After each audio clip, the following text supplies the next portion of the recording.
Hello friends, आज की इस वीडियो में हम लोग सीखेंगे C++ के अंदर डायनेमिक एरे के कॉन्सेप्ट को इम्प्लीमेंट करना।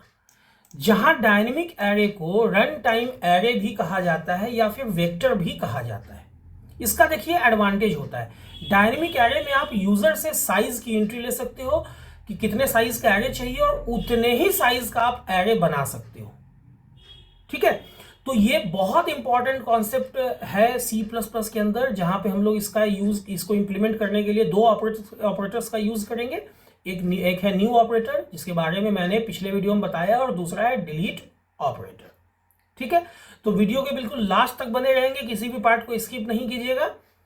आप देख रहे हैं आपका अपना YouTube channel coding with Cybotech. देखिए यहाँ पे मैंने ऑलरेडी डेव C++ का स्क्रीन खोल के रखा हुआ है।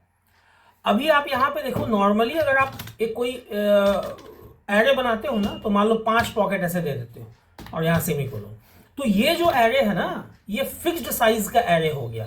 यहाँ पे साइज जो है ना, वो कंपाइलेशन ही के वक्त में कंपाइलर फिक्स कर देता है कि भाई इसका साइज 5 ही है। अब अगर आपको 5 पॉकेट से ज्यादा पॉकेट चाहिए, क्योंकि उससे ज्यादा वैल्यू आपको स्टोर करना है, या आपको उससे कम भी चाहिए, तो आप इसको रन टाइम कम या ज्यादा, इंक्रीज या डिक्रीज, मतलब कि चेंज नहीं कर सकते हो। ये एक डिफेक्ट होता है स्टैटिक एरे के साथ या फिक्स्ड साइज एरे के साथ। इसी वजह से कहा जाता है कि जो आपका स्टैटिक एरे है ना, वो memory effective and memory efficient नहीं होता है। और इसी वजह से कॉन्सेप्ट आया आपके पास डायनेमिक एरे का, जो ज्यादा मेमोरी इफेक्टिव होता है, मेमोरी एफिशिएंट होता है। अब कैसे होता है, कैसे हम लोग इसको इंप्लीमेंट करेंगे, ध्यान से समझिएगा। यहां पे एक वेरिएबल मान लो हमने ले लिया s। ये वेरिएबल हमने क्यों लिया है? s has been taken. एक एक रीजन समझते चलिए, ठीक है? बहुत ध्यान से बने रहिएगा वीडियो के लास्ट तक, थोड़ा पेशेंस बना के रखिएगा। एक ही वीडियो काफी होगा कंप्लीटली A to Z इस कॉन्सेप्ट को समझने के लिए। s has been taken to take input of size of array. किससे भाई? यूजर से। ठीक है, एक हम लोग अब देखो यहाँ पे एक एस्ट्रिक करके मान लो नम ले लेते हैं, इसमें हम लोग नल डाल देते हैं। ये क्या है भाई? अगर आप लोगों ने सी पढ़ा होगा तो ये बात पता होगा, नहीं तो बहुत छोटी सी चीजें मैं बता देता हूं फिर से।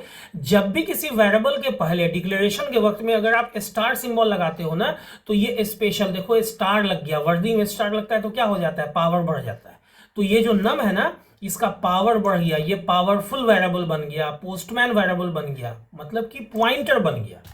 अब नम क्या है भाई? Num is a pointer. फिलहाल ये कहीं भी पॉइंट नहीं कर रहा है। बहुत लोगों को मैंने देखा है कि ऐसे आईएनटी एस्ट्रिक और ऐसे छोड़ देते हैं नम। नहीं नहीं, आप ऐसा करो ना, जब भी ऐसा आप करते हो और इनिशियलाइज नहीं करते हो, तो कम से कम उसमें नल डाल दो। ठीक है, अब देखो यूजर को आप मैसेज देते हो कि please inter size of the array. जितने पॉकेट का आपको एरे चाहिए वो साइज आप डाल दो, 10, 20, 50, 5, 3 जो भी है, और उसका इनपुट मैं ले लेता हूं इसमें। ये तो बहुत नॉर्मल सा चीज है। लेकिन देखो, अब मैं एक लाइन लिख रहा हूं, समझना। Line to allocate dynamic memory, dynamic array, allocate dynamic memory, या line to create dynamic array. यहां देखो आप लिखते हो कि भाई नम इक्वल्स न्यू आईएनटी और यहां पे साइज दे दो। अब बहुत लोग आपसे पूछेंगे ना कि अच्छा एरे का नाम क्या है, आप बोल दीजिएगा नम। नहीं, यहां पे एरे जो है ना वो अननेम्ड है। याद रखिएगा, डायनेमिक एरे का कोई नाम नहीं होता है। डायनेमिक एरे का कोई नाम नहीं होता है। Dynamic array has no name.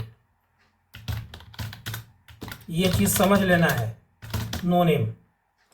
Actually आप यहां पे इस लाइन को देखोगे ना अगर, तो नम जो है ना वो पॉइंट कर रहा है। Num is pointing on dynamic array. Dynamic array, और जो क्या है, जिसका नाम नहीं है। देखो ये भी एक डिफरेंस होता है। स्टैटिक एरे का अपना एक नाम होता है, डायनेमिक एरे का कोई नाम नहीं होता है। अब आपके पास यूजर ने जो भी साइज डाला है 3, 5, 10, 20, 50 उतने साइज का एरे बन गया है। नम वहां पे पॉइंट कर रहा है, कहां पॉइंट कर रहा है? उसके बेस एड्रेस पे, मतलब उसके पहले पॉकेट पे, उसके फर्स्ट बाइट पे। अब आपको एक लूप चलाना होगा, loop to fill the array. कौन सा एरे? डायनेमिक एरे है ना, आफ्टर टेकिंग इनपुट। तो अब आप देखो यहां पे लूप लेवल वेरिएबल बना लो, आई 0 से स्टार्ट होगा, चूंकि एरे का इंडेक्स ऑलवेज 0 से ही स्टार्ट होता है। और लेस देन इक्वल टू आप कहां तक चलाओगे? साइज -1 तक, आई को कर दोगे प्लस। अब यहां पे आप यूजर को मैसेज देते हो कि प्लीज इंटर एनी इंटीजर, ठीक है।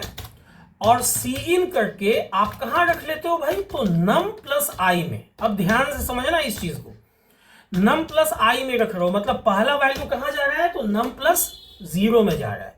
दूसरा वैल्यू कहां जा रहा है? तो नम प्लस 1 में जा रहा है, and so on.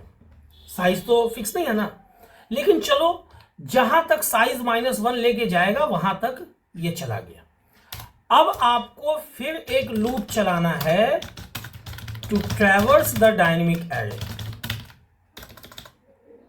To traverse the dynamic array. तो अगेन आप फिर से वेरिएबल बनाते हो, चूंकि देखो लूप लेवल वेरिएबल जो आपने INT = 0 किया था ना, वो तो लूप से जैसे ही कंट्रोल बाहर आया ना तो वो आई खत्म हो गया। आपको अगेन डिक्लेयर करना होगा।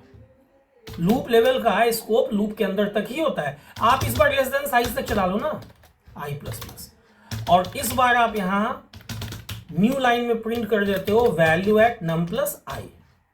लेकिन एक चीज याद रखना, आपने क्रिएट किया है तो अब आपको एक लाइन लिखना होगा, लाइन टू रिलीज या D allocate the allocated memory. और आपका एलोकेटेड मेमोरी कोई सिंगल पॉकेट का नहीं है, क्या है भाई? तो एक एरे है। तो आप डिलीट के बाद ऐसे एरे ऑपरेटर लगा के और जिस भी नाम का आपने एरे बनाया वो लिख दो, हो गया काम खत्म। अब देखो यहां से मैं इसे कंपाइल करके आप लोगों को दिखाता हूं। अभी देखो यहां num इक्वल्स न्यू INT और यहां पे क्या है? साइज है। वैल्यू एट num, ऐसा तो चलेगा नहीं। न्यू INT साइज, देखो ध्यान दो क्या दिक्कत हो रहा है। यहां पे मैंने यहां एस लिया है और सब जगह मैंने साइज यूज किया है। ऐसा करो ना कि आप सब जगह पे साइज ही कर लो, ठीक है। और ये चीज याद रखना, यहाँ पे ये शुरू में स्टार नहीं लगता है, ठीक है। यहाँ पे ऐसी नम रहता है। चलो सब जगह मैंने इसको साइज इसलिए कर लिया ना कि बहुतों जगह पर मैंने साइज ही यूज कर लिया था। ऐसा होता है, याद नहीं रहा कि कौन से नाम से मैंने वेरिएबल बनाया है। चलो कोई बात नहीं, साइज से बनाया, साइज ले लो। अब देखो सबसे पहले ये मैसेज दे रहा है कि भाई please enter the size of the array. चलो मुझे 5 पॉकेट चाहिए, ओके। अब देखो ये 5 वैल्यू आपसे लेगा और देखो पांचों को इसने डिस्प्ले कर दिया। यही कॉन्सेप्ट है आपका डायनेमिक मेमोरी का। अगर आप इसको देखो नेक्स्ट टाइम रन कराते हो, आपको इस बार यही तो फायदा है ना, फिक्स नहीं है। ये आप ही से पूछ रहा है। आप कौन है? आप यूजर है। मतलब ये यूजर से ही पूछ रहा है कि भाई पहले तुम ही बताओ हमको कितना साइज चाहिए, आपको कितना साइज चाहिए। तो भाई 3, ठीक है, देख लो 3 ही आया है ना। एक चीज हम लोगों को और देखना चाहिए, बहुत ध्यान समझिएगा। यहां जब मैंने डिलीट कर दिया, अब देखो मैं सिर्फ चेकिंग के लिए ये लाइन लिख रहा हूं, ये आप लोगों को बताने के लिए, समझिएगा। ये लाइन लिखने की कोई जरूरत नहीं है, ये मैं बताना चाह रहा हूं टू टीच समथिंग एक्स्ट्रा। बहुत ध्यान से समझिएगा इस चीज को। आपने तो यहां पे मेमोरी को डीएलोकेट कर दिया है, तो जब मेमोरी डीएलोकेट हो गया तो क्या उसके अंदर का वैल्यू बचेगा? मकान ही नहीं है तो मकान के अंदर का आदमी कहां से बचेगा? अब देखो होगा क्या ना कि पहला जो 5 लाइन आउटपुट आएगा या जो भी, देखो मैं 3 ही वैल्यू डालूंगा इस बार ताकि वो स्क्रीन पे ऐड भी जाए। चलो 3 वैल्यू मैंने डाला, 34, 70 और 90।